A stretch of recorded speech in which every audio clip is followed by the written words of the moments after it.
Hi Ranas! Good morning! So ngayon pupunta tayo ng Canyacan River.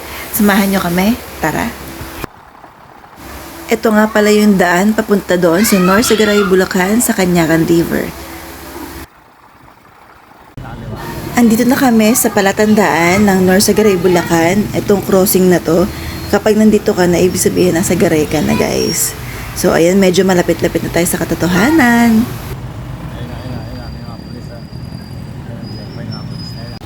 Ito na nga pala yung daan sa Canyacan River. Nandito kami sa may rough road ngayon. At finally, ito na yung mga cottages dito sa Canyacan. So, bali, iba-iba siya nga pala ng pangalan ng cottage. Kasi kanya-kanya na may-ari. Ito, medyo marami na rin dito naliligo. Tapos hanggang dulo pa to guys. Doon daw kami sa may dulo. Alam nyo ba na isa to sa tourist spot dito sa North Sagaray, Bulacan na dinarayo ng mga tao na mga galing pa sa iba't ibang lugar gaya ng Cainta, Rizal. May nakasalubong kami kanina, nakasabay namin na galing na dito, and then may mga papunta dito na galing pa nga ng Rizal, iba't ibang lugar na nakikita namin sa jeep kasi isang puno sila ng jeep na talagang dinarayo tong lugar na to guys kasi talagang maganda siya. Meron din dito napupunta maraming mga kotse, tsaka mga tricycle, mga motor, nakamotor, mga nakabike. Talagang as in super ganda. At talaga namang ramdam na ramdam mo yung nature dito na ang sarap ng hangin, nakaka-relax tingnan. Ayan, ito nga pala yung bakas. Halos lahat ng naliligo dito ay naka-life vest kasi medyo yata delikado dito.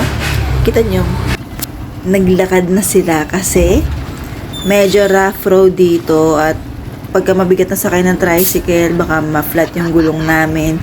Kaya ayan sila, naglakad na sila. Pero kami nakasakay. Nakabudang para dito.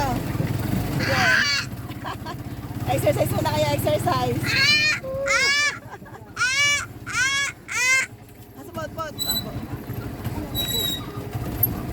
Sobrang daming bato dito bago dumating ng ilog kaya hindi pwedeng fully loaded yung tricycle mo kasi maka-flat kayo or kahit anong sasakyan makakasi ma-flat.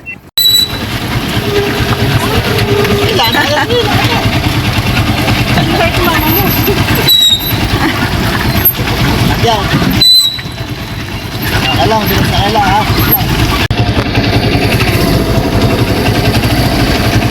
Init!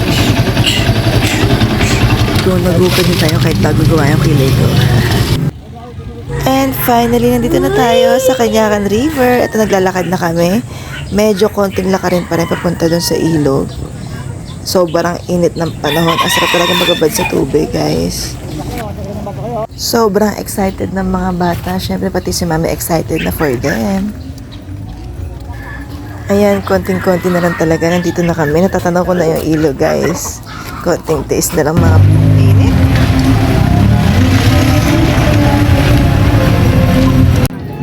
At eto na nga, sobrang dami pa na ng tao. Halos puno yung cottage.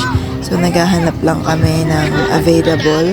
Tingnan nyo naman, napakaraming tao, guys. Sunday nga pala ngayon kaya ganito karami yung tao. Nakahanap na kami ng cottage at syempre hindi na makapag-antay ang mga bata. Nagtampisaw na sa ilog. Sobrang linaw ng tubig dito. Maraming bato. Sa sobrang linaw ng tubig, makikita mo yung mga bato sa ilalim. At ang sarap ng tubig kasi sobrang lamig. Maghapon, hindi mawawala tong lamig na to, sabi nila.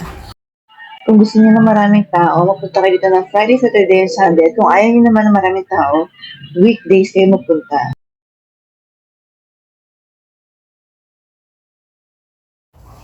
Sana pala nakapagdala kami ng malaking payong. Ang sarap ng buhay na guys, tingnan nyo.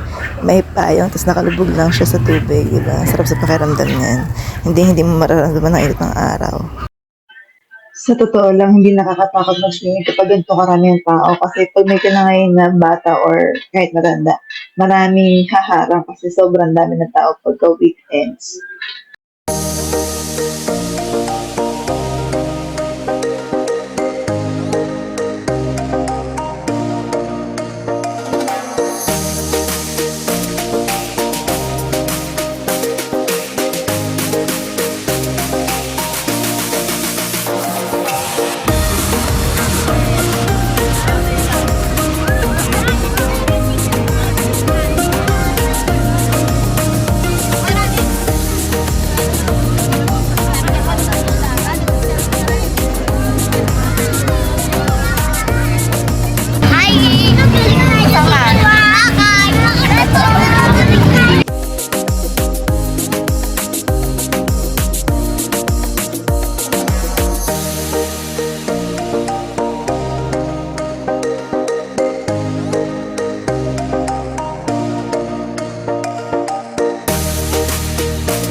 Ay,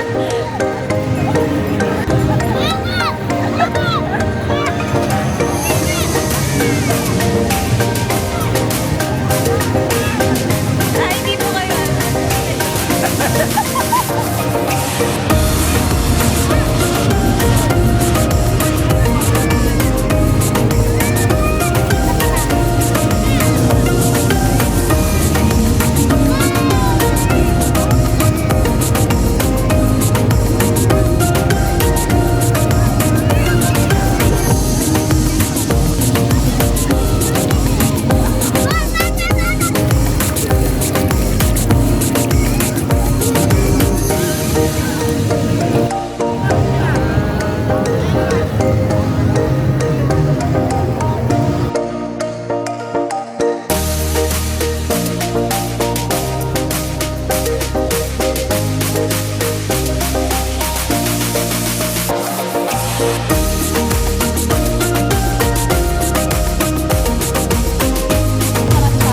Linggo kaya marami tao.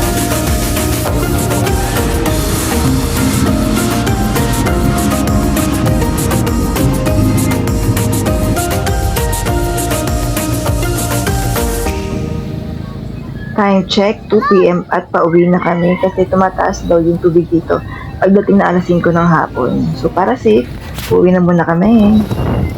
Umuwi na lang kami ng basa guys kasi para sa bahay nilang maglinis na katawan na sobra. So salamat sa panonood nyo, Ranas. Thank you for watching. Please like and subscribe.